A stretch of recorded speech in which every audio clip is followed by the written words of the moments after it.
Genocide against Tutsi in 1994. Kwibuka 30. Kwibuka means to remember. As Rwanda marks the 30th anniversary of the 1994 genocide against the Tutsi, the painful echoes of anguish and loss continue to reverberate.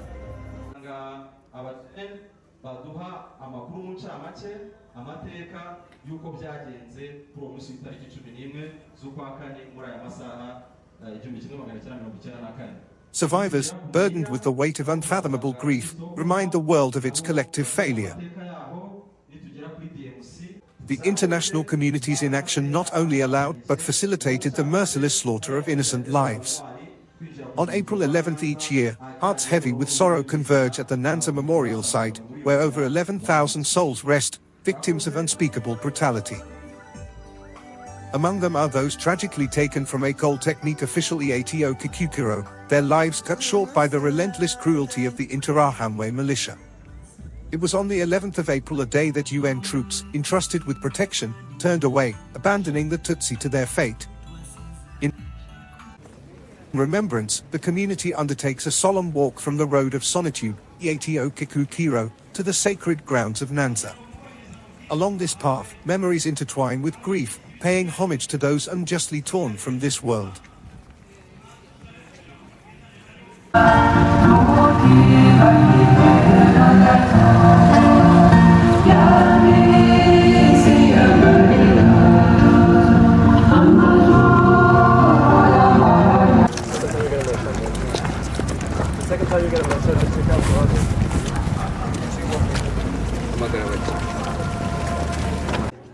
May their memory illuminate the path forward, guiding us toward a future where such atrocities are never again tolerated. Join me in this important video to commemorate the lives lost during the genocide against the Tutsi in 1994 at Nanza.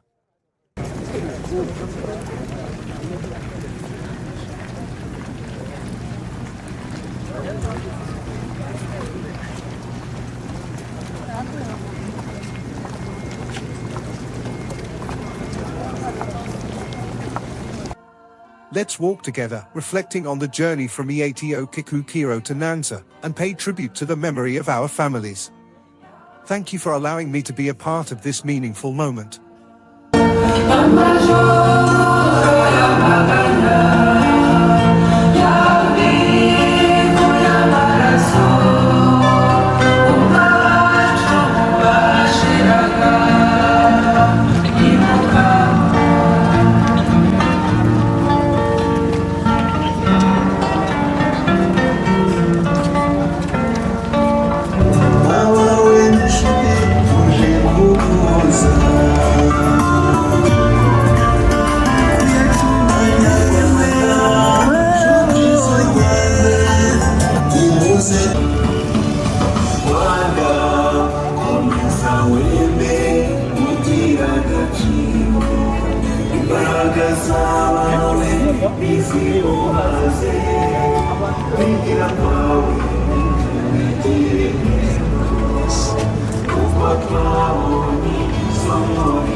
muzamuke ruguru.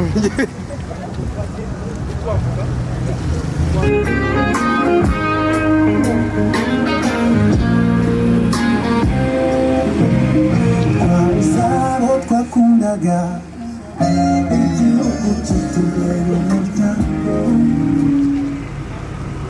Niwe nitwa Ganza Mutsinzi Jite, dukora urugendo rwo kwibuka tuzirikana inzira y'umusaraba abatutsi banyuzemo kuva kuri Eto Kicukiro bajyanye kwicirwa Nyanza Kicukiro, turakomeza kubunamira no kubazirikana. Interahamwe zaramubonye baramubwira ngo twari twarakubuze ariko hano ntabwo ducika, bamukubita ikibatira cy'umuhoro bamwambura ingofero. Hari umusaza mugenzi we bari kumwe bajyanye kwicira i Nyanza bamwitaga Karasira. Ijambo yibuka rya nyuma yamubwiye mu Gifaransa ati est-ce que tu es prêt de mourir, ijambo rivuga mu Kinyarwanda ese wowe witeguye gupfa. Mureke dufate umwanya twibuke tuzirikane Kanyabugoyi Eden.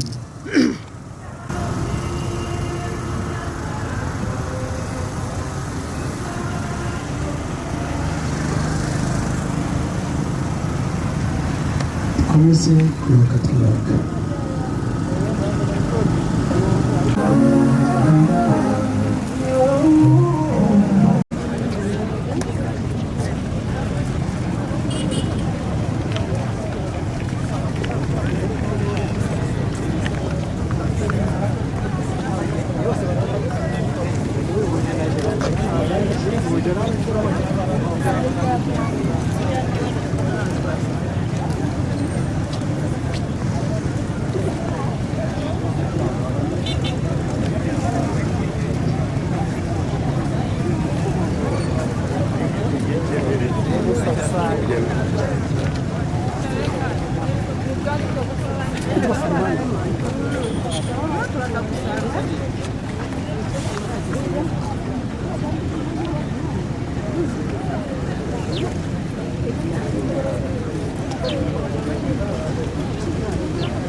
Jya wibuka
navuga ko ari icyanyuma cyangwa se stop ya nyuma bitewe n'urugendo rwose mumaze gukora mwisanisha n'abazize jenoside yakorewe abatutsi biciwe kuri kano gasozi ka Nyanza Kicukiro itariki nk'iyi muri 1994. Bababaza niba muri bo haba hari umuhutu wayobeyemo kugira ngo ashobore kuba yava mu bandi.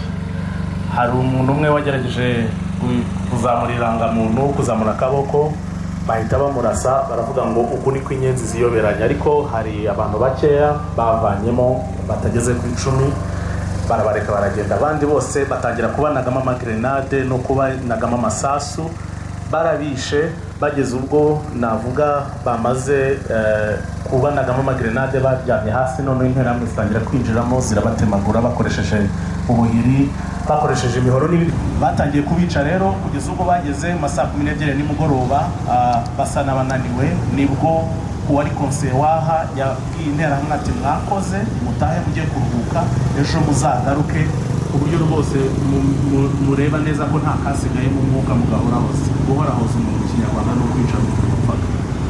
Niko byageze. Igihe cyarageze baragenda basiga imirambo myinshi cyane, murumva abantu barenga 3,000 baguye ahangaha. Ariko kubw'amahirwe dufite abarokokeye ahangaha bagera mu bantu 95.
Muvandimwe Icaro Nyumve, wowe dusangiye akagahinda k'abacu twabuze tubakunze, bishwe bose nta gicumuro, ibyo urabizi simbikurusha.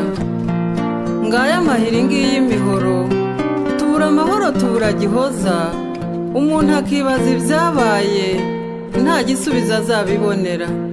Jya wibuka,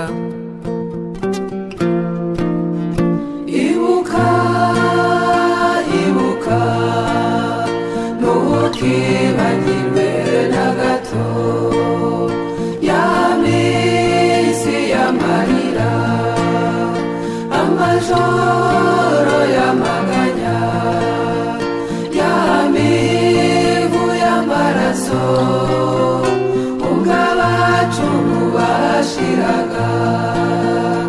Ibuka,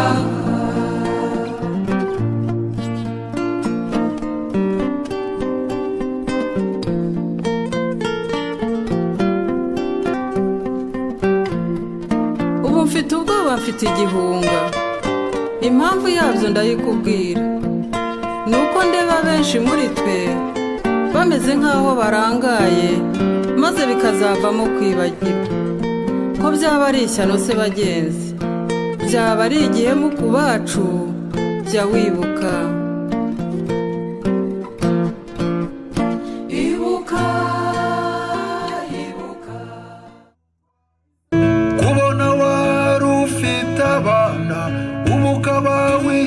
Ukisanga ubona umwana yari afite umuryango, akisanga ari nyakamwe.